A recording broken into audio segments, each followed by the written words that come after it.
कैसे हैं आप? आई होप कि आप अच्छे ही होंगे। तो अब हम आ चुके हैं क्लास 12 के चैप्टर नंबर 3 ह्यूमन डेवलपमेंट पर। वैसे आपने अब तक अर्थ पर ज्योग्राफिकल कंडीशंस को समझ ही लिया होगा कि which places are best to live for people, और साथ ही आपने ये भी समझ लिया होगा कि how population influence and effects from developing conditions to develop condition. जिनके बाद अब बात आती है ह्यूमन डेवलपमेंट की। लेकिन टॉपिक पर आगे बढ़ने से पहले हम समझेंगे कि आखिर डेवलपमेंट होता क्या है, या फिर आप ये भी सोच सकते हैं कि किसी कंट्री की या सोसाइटी की वो कौन सी कंडीशन होती है जिसे हम डेवलपमेंट कह सकते हैं, और हम ये कैसे इवैल्यूएट करेंगे कि सोसाइटीज या कंट्रीज का डेवलपमेंट हो रहा है या नहीं। इसको समझने के लिए हमारे पिछले टॉपिक को ही आगे लेकर चलूंगी ताकि आपको बिल्कुल भी कंफ्यूजन ना हो। तो जैसा कि हमारे पिछले टॉपिक में हमने समझा था कि सोसाइटीज की 3 स्टेजेस होती है, early stage, mid stage, final stage, जिसे हम डेवलप्ड स्टेज भी कहते हैं। तो जैसा कि हमारी पहली 2 स्टेजेस के बारे में हमने समझा था कि फर्टिलिटी और मोर्टालिटी ज़्यादा होती है लेकिन डेवलपमेंट अंडरगोइंग होती है। वही फाइनल स्टेज में फर्टिलिटी और मोर्टालिटी कम और धीरे हो जाती है। तो ऐसे में हम पहली 2 स्टेजेस को ग्रोइंग स्टेज कहते हैं। लेकिन जब डेवलपमेंट का ग्राफ फर्टिलिटी और मोर्टालिटी के ग्राफ को बीट करता है तो उसे हम डेवलपमेंट कहते हैं। लेकिन अब सवाल ये उठता है कि आखिर ग्रोथ और डेवलपमेंट में डिफरेंस क्या है, और क्या वास्तव में आर्थिक रूप से कंट्रीज का स्ट्रांग होना डेवलपमेंट का एकमात्र पैमाना है। वैसे देखा जाए तो ग्रोथ और डेवलपमेंट दोनों का कंसर्न चेंजेस से है, जिसे हम टाइम ड्यूरेशन के हिसाब से देख सकते हैं। लेकिन बस फर्क सिर्फ इतना है कि ग्रोथ किसी भी दिशा में पॉसिबल है, यानी कि चाहे वो नेगेटिव हो या पॉजिटिव, ग्रोथ के कैलकुलेशन में नंबर्स ऐड ही होंगे। लेकिन वही दूसरी तरफ डेवलपमेंट का पॉजिटिव होना जरूरी है। अगर डेवलपमेंट पॉजिटिव नहीं है तो वो डेवलपमेंट में काउंट नहीं किया जाता। इस बात को हम आगे चलकर और भी बेहतर तरीके से समझेंगे। लेकिन फिलहाल आप ये याद रखिए कि डेवलपमेंट हमेशा पॉजिटिव होगा जबकि ग्रोथ नेगेटिव हो सकती है। जैसा कि अभी अभी आपने स्टेजेस वाले एग्जाम्पल में समझा, जहां बर्थ और मोर्टालिटी इसके लाइव एग्जाम्पल्स है। अगर आपको अभी भी कंफ्यूजन है तो इसे हम थोड़ा और डिटेल में समझ लेते हैं। देखिए, अगर किसी शहर की पॉपुलेशन 1 साल में 1 लाख से 2 लाख तक बढ़ जाती है तो हम ऐसे में कहते हैं कि पॉपुलेशन इंक्रीज हो रही है या फिर सिटी ग्रो कर रही है। हालांकि अगर रेसिडेंस जैसी फैसिलिटीज, बेसिक नीड भी शहर के साथ बढ़ती है तो हम इसे डेवलपमेंट कह सकते हैं। मेरी बात पर ध्यान दीजिएगा कि मैंने कहा इसे डेवलपमेंट कहा है। अब ऐसा मैंने क्यों कहा ये भी मैं आपको आगे चलकर समझाऊंगी।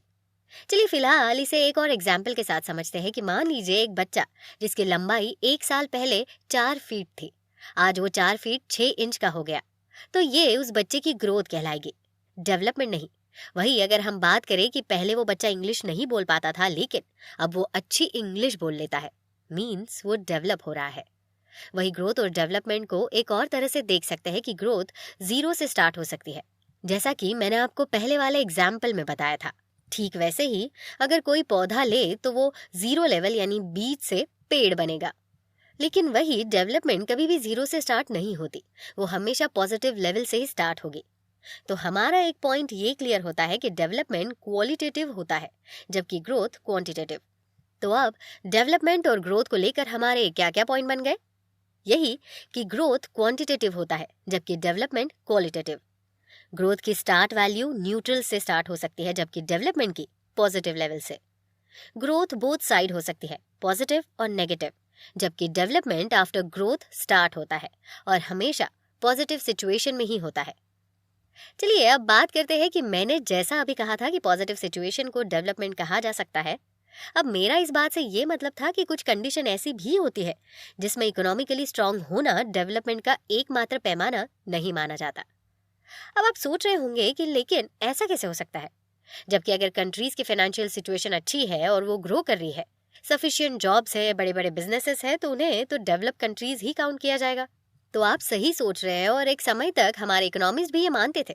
और आपको ये जानकर हैरानी होगी कि कई सालों तक एक कंट्री के डेवलपमेंट का स्टैंडर्ड इसी एक तरीके से मेजर किया जाता था, जहां आर्थिक डेवलपमेंट का मतलब था कि कंट्री की बड़ी अर्थव्यवस्था, यानी जिस कंट्री की इकोनॉमी जितनी बड़ी उसके डेवलपमेंट की कंडीशन उतनी ही बेहतर। गल्फ कंट्रीज, जिन्हें गल्फ कॉर्पोरेट काउंसिल देशों के रूप में भी जाना जाता है, अरेबियन पेनिनसुला में कंट्रीज का एक ग्रुप है जिसमें बहरीन, कुवैत, ओमान, कतार, सऊदी अरब और यूएई शामिल है, जबकि गल्फ देशों ने infrastructure development, economic diversification and improving living standards के मामले में सिग्निफिकेंट प्रोग्रेस की है। लेकिन इस सब के बावजूद उन्हें डेवलप्ड इकोनॉमीज में फुल्ली कंसिडर्ड नहीं माना जाता। इसके अलग अलग रीजंस है।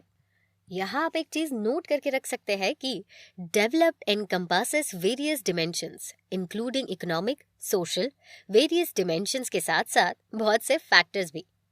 हालांकि गल्फ देशों ने कई एरियाज में सब्सटैंशियल प्रोग्रेस की है, लेकिन इकोनॉमिक डाइवर्सिफिकेशन, टेक्नोलॉजिकल ग्रोथ और सोशल इक्वालिटी जैसे कुछ पहलुओं को अभी भी फुल्ली डेवलप्ड इकोनॉमीज कंसिडर किए जाने के लिए और डेवलपमेंट की जरूरत है। अब आप भी सोच रहे होंगे कि आखिर इतना सब होने के बाद भी ऐसा क्यों? एक समय था इस बात से किसी को कोई मतलब नहीं था कि उस कंट्री के लोगों की सिचुएशन क्या है, पर अब इसे आप ऐसे देखिए कि बहुत सी अरब कंट्रीज में पैसा तो अच्छा है और फैसिलिटीज भी बहुत ज्यादा अच्छी है, लेकिन वहाँ लोगों को फ्रीडम ऑफ स्पीच नहीं है, यानी कि वहाँ डेमोक्रेसी नहीं है। और आज की सिचुएशन के हिसाब से अगर किसी कंट्री में डेमोक्रेसी नहीं है तो उसे डेवलप्ड कंट्रीज की लिस्ट में नहीं रखा जाएगा। दरअसल एक समय के बाद इस बात पर डिस्कशन किया गया कि भले ही किसी कंट्री में ग्रोथ का स्तर कितना भी हाई क्यों ना हो, लेकिन वास्तव में वहाँ के मोस्ट ऑफ पीपल की लाइफ में बहुत ज्यादा बदलाव नहीं आ रहा है। बस अमीर और अमीर होते जा रहे हैं और गरीब। तो इसका मतलब यह है कि वो डेवलप्ड कंट्री नहीं है। अभी वहाँ के लोगों को और वहाँ की सरकार को और डेवलप होने की जरूरत है। और यही सिचुएशन आज गल्फ कंट्रीज में है, क्योंकि डेवलपमेंट का दूसरा पॉइंट ये है कि सबके लिए इक्वल राइट्स हो और बराबर की फैसिलिटी हो। अब ये तो वही बात हो गई कि सामने खाना है और आपको फास्ट रखने पर मजबूर किया जा रहा है। ये एक मजाक की बात है, लेकिन इस बात से मेरा मतलब बस इतना ही है कि अगर लोग अपनी ही कंट्री में उसकी अच्छी सिचुएशन का फायदा नहीं उठा सकते तो हम कैसे कह सकते हैं कि वो एक डेवलप कंट्री है? बल्कि ये तो डिक्टेटरशिप होगी, जिसमें आप इकोनॉमिकली डेवलप्ड है और मेंटली पिछड़े हुए, जो कि एक राजा और गुलाम वाली सिचुएशन पैदा कर देती है। इसके पीछे का सही थॉट तो ये है कि लोग लाइफ की क्वालिटी ऑफ जॉय को एंजॉय करें। अब किसी कंट्री में वहाँ के लोगों यानी कि सिटीजन्स के पास जो अपॉर्चुनिटीज है और वो उनका बेनिफिट नहीं उठा पा रहे हैं, तो इस बात का सीधा सा मतलब है कि वहाँ के लोगों को अभी और डेवलप होने की जरूरत है। ओपनली इस थॉट को लोगों के बीच में पहली बार 1980 के डिकेड के लास्ट में और 1990 के डिकेड की शुरुआत में लाया गया। दरअसल साउथ एशियन इकोनॉमिस्ट महबूब उल हक, जो कि पाकिस्तान से थे, और अमर्त्य सेन इंडिया से, इन दोनों ने इस कंसर्न में पहली बार ह्यूमन डेवलपमेंट की डेफिनेशन दी। डॉक्टर महबूब उल हक ने एक कंट्री में रह रहे लोगों और उनके सिटीजन के डेवलपमेंट को ही रियल डेवलपमेंट बताया। उनका कहना था कि इससे लोगों के प्रेफरेंसेस बढ़ते हैं और पूरे देश में स्टैंडर्ड लेवल पर सुधार होता है, सभी की लाइफ इक्वली ग्रो करती है। हालांकि ये बात भी सच है कि किसी कंट्री में पूरी तरह से सभी लोगों का डेवलपमेंट हो ये मुमकिन नहीं, लेकिन हम इस थॉट को सेंटर में रखकर डिसीजन ले सकते हैं। एज ऑफ दिस डेवलपमेंट का मीनिंग ऐसी सर्कमस्टेंसेस क्रिएट करना है जहां लोग मीनिंगफुल लाइफ जी सके। एक मीनिंगफुल लाइफ का मतलब सिर्फ लंबा जीवन नहीं होता, बल्कि वो किसी मोटिव के साथ लाइफ जीना होता है। इसका मतलब सिर्फ इतना है कि लोग हेल्दी रहे, डेवलप कर सके, उनका टैलेंट सोसाइटीज में दिखा सके और वो फ्री रहे अपने मोटिव्स तक पहुंचने के लिए और अपने थॉट्स को शेयर करने के लिए। स्टूडेंट, देखिए, डेवलपमेंट मीन्स इम्प्रूवमेंट लाना, किसी भी चीज या व्यक्ति को पहले से बेहतर बनाना, यानी कि एक प्रकार का पॉजिटिव चेंज लाना ही डेवलपमेंट कहलाता है। इसलिए हम फॉर्मूला बेस में ये कहते हैं कि नेगेटिव चेंज को कभी भी डेवलपमेंट में काउंट नहीं किया जाता। तो अब आप ये कह सकते हैं कि ह्यूमंस डेवलपमेंट के 4 पिलर्स होते हैं। फर्स्ट इक्वालिटी, दूसरा sustainability, third productivity and fourth empowerment, जिसके बारे में हम डिटेल में बात करेंगे हमारे अगले एपिसोड। जैसा कि हमने जाना कि ह्यूमन डेवलपमेंट के 4 पिलर्स होते हैं। पहला, इक्वालिटी, इक्वालिटी ऑफ अपॉर्चुनिटी। इस पॉइंट से मतलब ये है कि हर किसी को इक्वल अपॉर्चुनिटी मिले, फिर चाहे वो किसी भी कास्ट, कलर, जेंडर, कंडीशन या फिजिकली चैलेंज्ड क्यों ना हो। दूसरा, sustainability, continuity in the availability of opportunity shows the future generation can even use the present resources. Means ऐसा ना हो कि आज लोगों के पास अपॉर्चुनिटी है लेकिन आज से 2 साल बाद वो खत्म हो जाए। लगातार लोगों को उन सभी फैसिलिटी का फायदा मिलता रहे from generation to generation. Productivity, people are the real wealth of nation, so they must increase their knowledge and provide better health facilities which ultimately lead to work efficiency. देश के लोग जो कुछ काम कर रहे हैं वो प्रोडक्टिव हो और नेचर के लिए पॉजिटिव हो, न कि नुकसानदायक। जैसा कि आप अक्सर देखते हैं कि कई बार लोग ऐसी फैक्ट्रीज लगाते हैं या उनका वेस्ट मटेरियल ऐसी जगह फेंकते हैं जो नेचर को नुकसान पहुंचाता है। इस तरह की activities non productive situation create करती है। Fourth, empowerment means having the power to make choices which are possible by increasing freedom, capabilities, good governance and people-oriented policies। ये बात जोग्राफर्स और इकोनॉमिस्ट द्वारा कही भी गई है कि एम्पावर्ड सोसाइटीज ही डेवलप सोसाइटीज कहलाती है। लेकिन अब सवाल ये उठता है कि how to measure human development. Means कोई देश डेवलप्ड है या हो गया है, इसे हम कैसे पता लगाएंगे? और भला कौन है जो इन सब की डिटेल्स रखता है? तो जवाब है कि इन सब का एक क्राइटेरिया होता है जिनके बेसिस पर हम किसी कंट्री की डेवलपमेंट कंडीशंस को मेजर करते हैं। ह्यूमन डेवलपमेंट को मेजर करने के दो तरीके हैं। नंबर 1, ह्यूमन डेवलपमेंट इंडेक्स और नंबर 2, ह्यूमन पॉवर्टी इंडेक्स।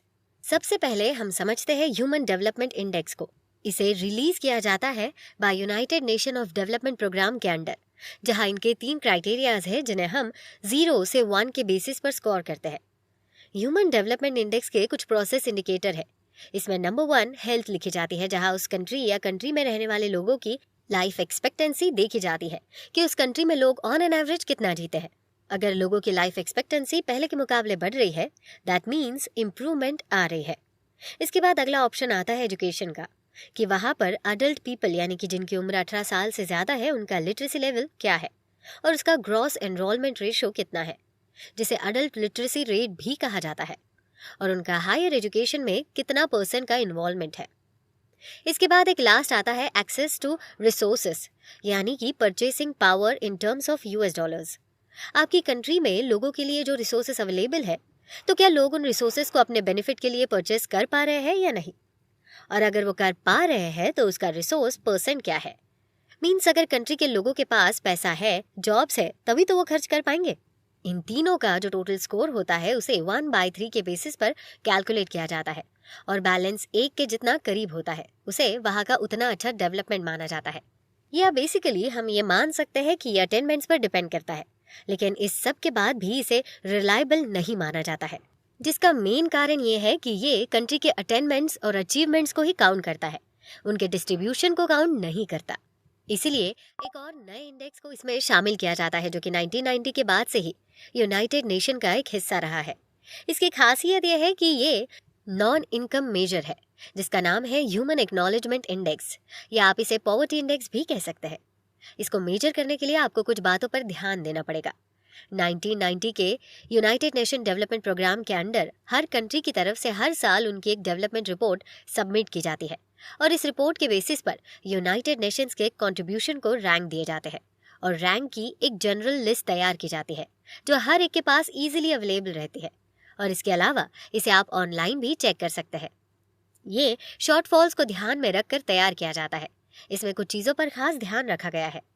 पहला, probability of not survival till the age of 40, यानी इसमें कैलकुलेट किया जाता है कि उस कंट्री में कितने ऐसे लोग हैं जो टिल द एज ऑफ 40 क्यों नहीं सर्विस कर पाए। क्या उनके साथ कोई हेल्थ इश्यूज या कोई और बात थी? अडल्ट लिटरेसी रेट क्या है, या फिर ऐसे कितने % लोग हैं जिन्हें पीने के लिए साफ पानी नहीं मिल पाता, और इसके साथ साथ अंडरवेट चिल्ड्रन की जानकारी। यही वो बेसिक पॉइंट्स है जिन पर ध्यान रखते हुए इंडेक्स रिपोर्ट काम करती है। स्टूडेंट, ये तो हुई सभी कंट्रीज की कॉमन बात, लेकिन क्या आप जानते हैं कि पूरी दुनिया में एक कंट्री ऐसी भी है जो GNH यानी ग्रॉस नेशनल हैप्पीनेस के बेसिस पर अपनी कंट्री की प्रोग्रेस कैलकुलेट करती है? ये दुनिया की सिर्फ एक ही ऐसी कंट्री है जिसका नाम है भूटान। ये देश मटेरियल प्रोग्रेस और टेक्नोलॉजी प्रोग्रेस को अपने देश की प्रोग्रेस का पैरामीटर नहीं मानते, क्योंकि यहाँ के गवर्नमेंट का मानना है कि ये सभी चीजें हमारी सोसाइटी को, नेचर को, ह्यूमन हेल्थ और स्पिरिचुअल लाइफ को हार्म पहुंचाती है।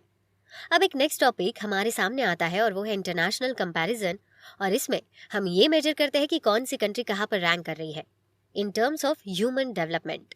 और इस टॉपिक में एंटर करते ही आपको हैरानी होगी कि बहुत सी छोटी छोटी कंट्रीज है जिन्होंने बड़ी कंट्रीज के कंपैरेटिवली बेहतर किया है, और जिस कारण वो अच्छा रैंक भी कर रही है। बिकॉज आज का समय वो नहीं जब हम ये सोचे कि जिन देशों की आर्थिक स्थिति बेहतर होगी सिर्फ वो ही अच्छा रैंक कर सकती है। पर पर्सन कैपिटल इनकम ज्यादा होना आज डेवलपमेंट मेजर का मेजर पार्ट नहीं है। अब अगर एग्जाम्पल के तौर पर देखा जाए तो श्रीलंका, ट्रिनिडाड और टोबैगो जैसी कंट्रीज जो कि भारत से बहुत ज़्यादा छोटी है, लेकिन वो इसके बाद भी डेवलपमेंट रैंक में इंडिया से हमेशा आगे रैंक करती है। अब वही हम स्टेट वाइज देखें तो केरला, पंजाब और गुजरात महाराष्ट्र के comparatively lower income generation state है, लेकिन इस सब के बावजूद वो डेवलपमेंट इंडेक्स में उनसे ऊपर रैंक करता है। रीजन ये है कि वहाँ का लिटरेसी लेवल 90% है। सिंपल सी बात है, लोग जितने ज्यादा पढ़ेंगे लिखेंगे उनमें उतनी ज्यादा अवेयरनेस होगी, वो खुद भी इम्प्रूव करेंगे और अपनी जगह को भी इम्प्रूव करेंगे। अब नेक्स्ट हम समझते हैं classification of countries for human development, मतलब कि ह्यूमन डेवलपमेंट के बेसिस पर हम कंट्रीज को कितने पार्ट्स में डिवाइड कर सकते हैं। तो ह्यूमन डेवलपमेंट के बेसिस पर कंट्रीज को 4 पार्ट्स में डिवाइड किया जा सकता है। लो लेवल, जहां डेवलपमेंट स्कोर 0.549 और उसके नीचे आता है, इसमें टोटल 38 कंट्रीज शामिल है।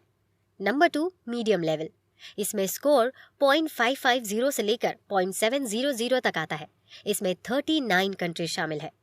इसके बाद हाई लेवल, इसमें स्कोर 0.701 से 0.800 तक आता है और इसमें 53 कंट्रीज शामिल है। वेरी हाई लेवल, और आपको जानकर हैरानी होगी कि इसमें सबसे ज्यादा कंट्रीज है, 59 कंट्रीज। और इन सभी आंकड़ों में जुलाई 2023 के हिसाब से भारत के रैंक 0.633 है। देखा जाए तो बड़े दुख की बात है, क्योंकि मैं यहाँ ये जरूर कहना चाहूंगी कि कोई भी देश सिर्फ एक लीडर से महान नहीं बनता। आप देख सकते हैं कि दुनिया की कोई भी लड़ाई अकेले एक तीर या बंदूक से नहीं जीती गई। रामायण से लेकर महाभारत तक और आजादी की लड़ाई से लेकर ह्यूमन राइट्स तक।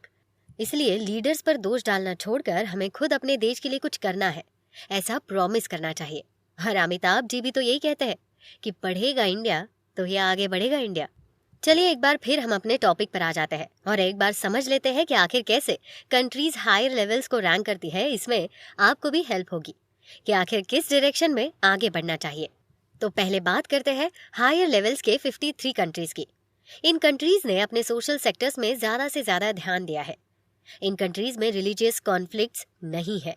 इन कंट्रीज में फॉर्मर इंपेरियल पावर पर जोर दिया गया है। तो ये है वो 3 कंपैरिजन लेवल जिनकी वजह से ये कंट्रीज हायर लेवल्स अचीव कर पाई है। इसके बाद अब अगर हम मीडियम लेवल की बात करें जिसमें 39 कंट्रीज आती है और साथ ही ऑलरेडी हमारी कंट्री भी इसी लेवल पर है। इसमें मोस्ट ऑफ वो कंट्रीज है जिन्हें वर्ल्ड वॉर 2 के बाद इंडिपेंडेंस मिली थी या फिर यूएसएसआर से डिसइंटीग्रेटेड होने के बाद आफ्टर 1992 में ये एग्जिस्टेंस में आई थी। तो बेसिकली उन्होंने बहुत सारी पीपल ओरिएंटेड पॉलिसीज को अडॉप्ट किया और फिर उन्होंने कोशिश की कि ये सोशल डिस्क्रिमिनेशन यानी सामाजिक भेदभाव को कम कर सके। क्योंकि जैसा कि आप देख सकते हैं कि हमारे देश में भी कितनी हाई सोशल डाइवर्सिटी है और ऐसा ही सेम अदर कंट्रीज में भी है। और यही सबसे बड़ा कारण है कि यहाँ की गवर्नमेंट को काफी ज्यादा पॉलिटिकल अनस्टेबिलिटी और सोशल क्राइसिस का सामना करना पड़ता है और इन्हीं के कारण इन कंट्रीज को सबसे ज्यादा स्ट्रगल फेस करना पड़ रहा है। लेकिन इन सब का सिर्फ एक ही सोल्यूशन है, लिटरेसी लेवल। और जैसा कि आप हमारे देश में भी देख ही सकते हैं कि जैसे जैसे ये बढ़ा है हमारी हालत सुधरी है। अब बस जरूरत है तो हमें सोशल डिस्क्रिमिनेशन वेब से बाहर निकलने की और इनके सॉल्यूशंस हमें ढूंढने होंगे। तो इसी टॉपिक के साथ हमारा ये चैप्टर भी यहाँ खत्म होता है। आई होप कि आपको सारे टॉपिक्स अच्छे से क्लियर हो गए होंगे।